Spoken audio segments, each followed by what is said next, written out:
Hi, this is Craig and welcome to this little tutorial on using video annotations. We're going to talk right directly on top of this video.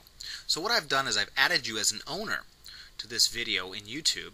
So I want you to follow the video and add annotations using the annotation button at the bottom of your screen. So on the lower left hand corner of your YouTube video, you'll see two buttons that you can use to add annotations.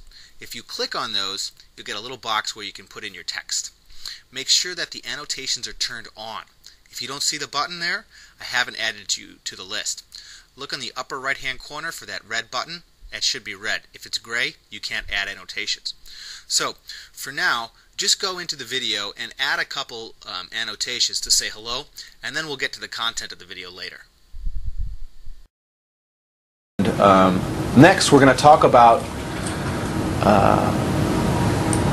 turning the critical feedback that you broke up for homework, that resulted from our portfolio critique. We're going to be taking that feedback and turning that into a graphic.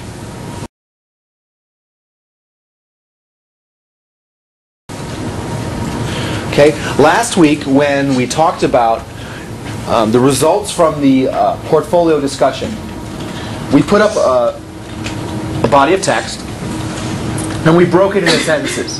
We broke it kind of into partial sentences, into main points, right? If you remember that, nod yes. Okay? So, and you have done that? Nod yes.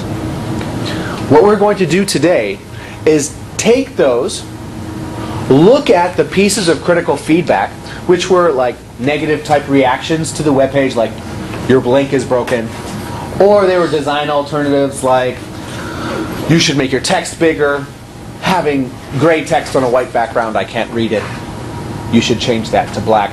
Design alternatives are also critical feedback. So those two types of critical feedback, we're going to take that, put them into categories, and then make a chart. Now there are a lot of people who aren't here today. I'm not talking to them, I'm talking to you. You in your wiki groups will need to contact them and include them on the graphic that you're making. They're going to need to do this on their own during break. You are in class today, so you'll be done with this by the end of a class time.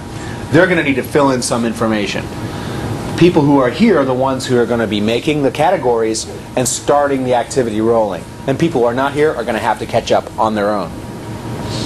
What I'm going to show you is a way to make a chart or a graph using collaborative software. Basically, it's Google Docs.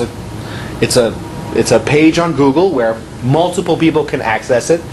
You'll put in the data from the results of your portfolio critique, and you'll collaboratively make a graph with the people who are not here today. Basically, at the end of this class, you'll send them an email. Here's the link where we've developed our data.